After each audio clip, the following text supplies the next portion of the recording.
The U.S. military is facing recruiting crisis issues, which has led to what some people would say is a lowering of standards across the board for various things such as the ASVAB, such as people getting bigger bonuses, such as people having age waivers that are much higher than they used to be. But the physical fitness assessment test for the U.S. Navy is now under attack by many people on social media, saying that this is reckless in regards to the lowering of standards, as a new NavAdmin has been released talking about all these changes that are outlined in order to retain sailors. This is NavAdmin 123/24, and essentially this is going to apply for the 2025 fiscal year. So not this year, but after October for next year's fitness test, it will apply for that. And they say on here, number 2, Navy's Culture of Excellence 2.0 charges our leaders to build great people, great leaders, and great teams. Their minds, bodies, and spirits, eliminating barriers wherever possible. In response, we are modernizing our physical fitness assessment policy to acknowledge our diverse population, increase sailor trust, and enhance quality of service. Building the bodies of great people is more than annual or biannual testing and includes ensuring healthy food, adequate sleep, opportunities to exercise, especially outside, and medical readiness. Commanding officers are able to evaluate sailors' physical readiness progress or lack of progress in performance evaluations, giving them the ability to manage risk, recognize earnest effort, and best take care of their people. Obviously, the U.S. Navy serves in a lot of different capacities, whether that's on a ship, on a submarine, if it's on land, even. There's a lot more people on land than people would expect in that service. However, what I do want to say is, yes, it is about a lot of things. And obviously, if you're stuck on a ship, the diet could suck. If you're on a ship and you're not able to see sunlight because you're in engineering, or you're on a submarine, it's going to suck. You're probably going to gain weight. And I will project and kind of echo the voices of some of the nuclear power sailors that are out there essentially standing watch multiple hours and getting very little sleep, that the Navy has battled this for a long period of time, and that can cause weight gain and issues as well. People are probably not going to eat well because of that, because they just want some quick boost of energy, and that's where you get Monster energy drinks, whatever else. And by the way they're talking about this, I appreciate people's earnest efforts to try and meet the standard of being in physical fitness. It can be difficult for some, and for a lot of people, the test is easy to pass but hard to master is what I would say. However, they're saying that some of that will be taken into account with evaluating people and whether they promote or they don't promote, or they get a good evaluation or they do not. They say effective immediately, enlisted evaluation / officer fitness reports. It says no mandated or prohibited trademark is required in military bearing or professionalism for promotability and or retention for the reporting period in which members' first PFA failure occurs. CEOs will evaluate the sailor's PFA progress or lack of progress when evaluating performance. And says for a reporting period in which a member has accumulated 2 consecutive PFA failures, enlisted members are not mandated to receive minimal marks or trait grades in military bearing, professional, chief eval, and eval, or a significant problems in retention not recommended eval. And says CEOs are encouraged to document a member's progress and initiative in attaining current physical fitness standards in the narrative section. Now, let me break this down for the non-Navy people. It's really not that complex. I'm going to read off the evaluation what the standard is for somebody to receive a good evaluation. What they were saying is, in this block, based on 1 to 5, they would say they'd have to mark them very low because they failed a fitness test. Now, that is going to be confusing for you because it specifically lines out the fitness test. So this is the front of the evaluation, and it covers military bearing and character. Now, it says here, this is covering appearance, conduct, physical fitness, adherence to Navy core values. Now, just to receive the 3.0, it says here that it is the excellent conduct, conscientiously complies with regulations, which this would be it, and complies with physical fitness readiness program, meaning they meet the standards. Now, if you look at the 1.0 block, it says here, poor self-control, conduct resulting in disciplinary action, unable to meet 1 or more physical readiness standards, and fails to live up to 1 or more Navy core values. Reading this document that is supposed to evaluate sailors, not just like, did you try, did you not try, to meet the standard, is kind of convoluted, I would believe, as the culture of Navy evaluations has been very bureaucratic, in my own opinion, and very convoluted to explain, which is why we're even having this discussion over YouTube, because it is that complex.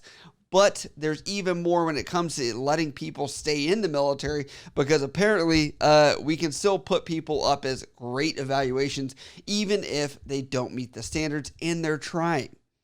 Officers are not mandated to receive minimal marks or trait grades in military bearing. And it says here on top of that, it says COs are encouraged to document members' progress initiative in retaining current physical fitness standards, suitability for retention comment section. And it says retention recommendations. Eligibility for enlisted members will be at the discretion of the commanding officer. However, if retention or reenlistment eligibility is removed, the CO may submit a special evaluation report to restore eligibility. What they're saying here is previously, only I think about a year ago, it had been noted that if you failed the fitness test, you could not re-enlist or stay in the military, but they would let you finish out your contract because they needed people so bad, they couldn't just let you go. Now what they're saying is the commanding officer, based on your efforts, can decide that you can stay in the military because you're trying so hard. And I know people are going to say, there is black and white of you met the standard, you didn't meet the standard. There's black and white of you did the push-ups, you didn't do the push-ups. So I believe that what we're going to see is a shift in culture, or maybe a confusion even in culture, as people are like, well, then what is the purpose of doing the physical fitness assessment at all if we can still re-enlist and we can still get good evaluations, and there's really only one barrier, which is the ability to promote, which we'll talk about here very soon. And I'd say a lot of people are like, then I wouldn't really care, but let's dive into that. It says command shall not process for administrative separation sailors who were conditionally re-enlisted under a PFA readiness waiver, subsequently failed an official PFA.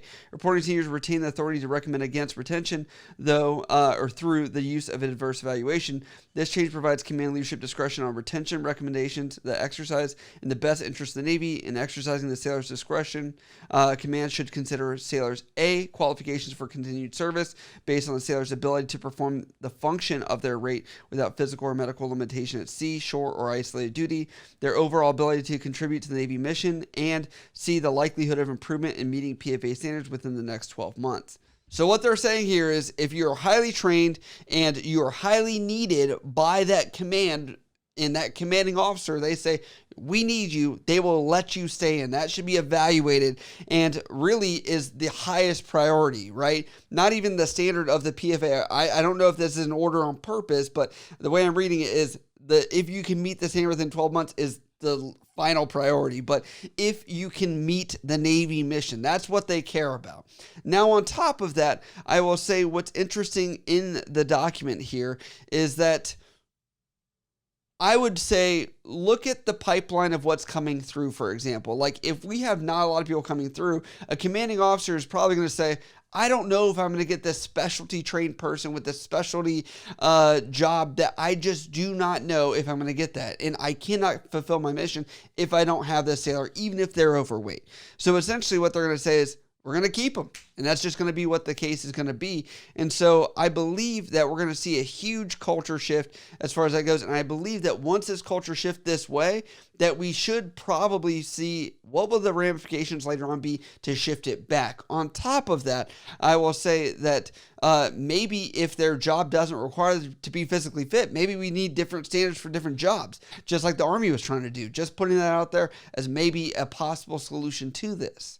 Enlisted advancement. Failure of the physical fitness assessment removes the sailor's eligibility for advancement, including the ability to negotiate for billet-based advancement orders or affecting legacy advancements. So this is the only real barrier. You can't move up in rank if you don't meet the standard, okay? And what's even crazier is, some people will say, I'm out of shape, I'm not within standards, but I'm really good at my job. Now, that is great, and they'll let you get a great evaluation for that with this and say you're awesome, as long as they annotate that you're trying with the physical fitness. The other thing I'll say is, what's sad is you can be really good at your job, and the Advanced to Promotion is a new program that is allowing people to say, I have all the skills and training to do that job in this highly demanding ship, maybe forward deployed, right? And the Navy would say, yes, you are. We will select you for that, and you will automatically promote to the next rank, which would be awesome. However, that does not matter now with this program if you are not in shape. So that would be incentive to try and get there, because more money would probably make some people want to promote or advance. Now, on top of that, they have talked about how evaluations will not be affected or needed for adverse action. If you do fail this, that would pretty much mean you would have a mark on your record. Say, through submission of an adverse evaluation is no longer required, COs who decide not to issue an adverse evaluation and withdraw advancement are directed to withhold advancement eligibility for any enlisted sailor that fails a PFA cycle until a subsequent official or mock PFA is passed by submitting a signed NAPR 1070/613, which is just an administrative paper, to this development center utilizing procedures as detailed in reference B. And then they go on to say that if you have continuous failures, they'll put holds on advancement until you actually do pass one, as far as that goes. So, I sit here and I understand that there are levers and pulleys that can be done to allow things to happen for the Navy to sustain the fighting force.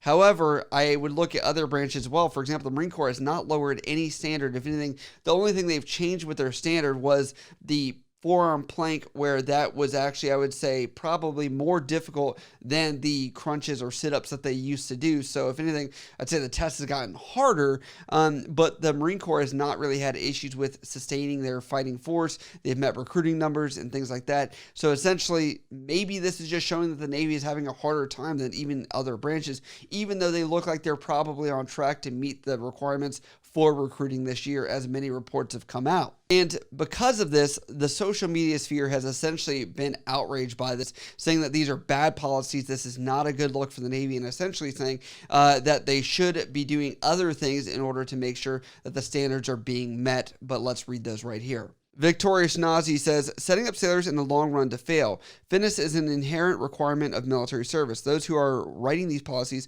will not go and save a sailor's life when they are too unfit to keep fighting the fire, flood, fit through a scuttle, etc. A complete disservice to the future of our warfighters as our adversaries grow by the day. Gary Sanford says, this is all about recruiting shortfalls. I had a Master Chief that had worked at Bupers, Navy headquarters, tell me they had several faucets they could turn up or down depending on the needs of the Navy to control manpower. If they fill their ranks and get retention up a bit, they'll go back to bouncing the folks that can't pass PT. Same for higher tenure.